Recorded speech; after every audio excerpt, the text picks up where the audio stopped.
and brothers, as you may recall, last week I explained I was going to be heading back to Long Island for a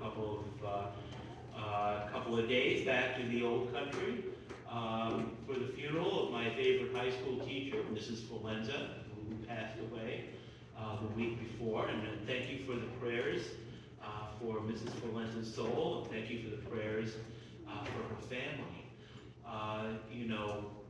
And I learned a lot when I got to meet her pastor, Monsignor Caldwell, to meet her children, her grandchildren, her great-grandchildren, and I was surprised to find out how deep faith she held, she practiced.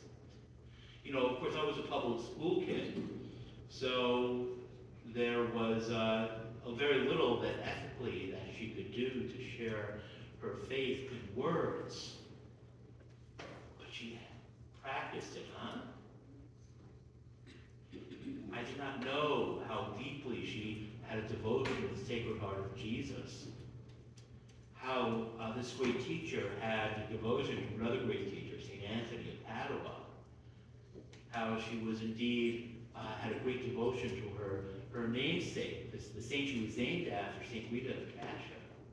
And all of that made sense. Her children also shared the video with basically her last recorded words as she was courageously preparing to go home to the Lord. What she said in the video, the thing she wanted everybody to know, was that when she was still teaching, she would pray the same prayer every day. And I'm going to tell you that prayer.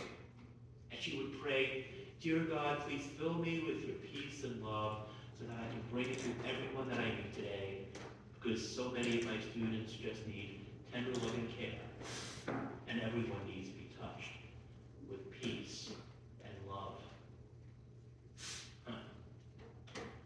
Oh, my sisters and brothers, Mrs. Valenza loved her students, and we were in high school. Some of us were tough to love.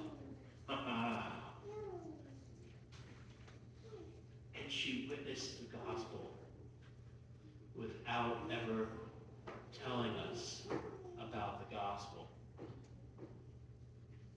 She lived the gospel by loving us and trusted that in those seeds that she received from Christ, she in turn planted in us and trusted that it would yield fruit. First the blade, then the ear, then the full grain in the ear. Confident that we would put forth branches and bear much fruit.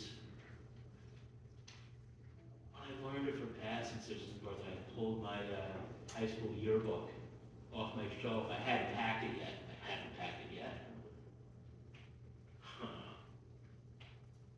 And of course, I found where she signed my yearbook. 40 years ago, Wednesday, she signed my yearbook. I'm showing my age. And I'm not going to tell you the entire note, huh? She ended it by writing, "I am so happy that I placed in small park your education. God bless you and guide you always." And even at the end,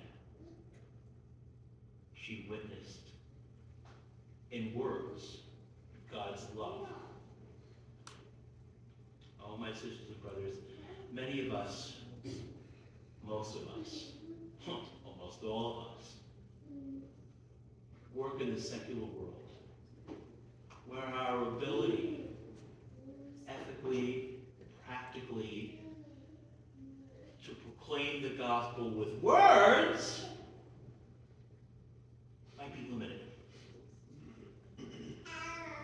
And yet what we can do, what we must do, is witness the good news, witness the gospel, witness Jesus Christ, and how we how we love our co-workers, how you youngins, how you love your classmates, and indeed how you love your teachers.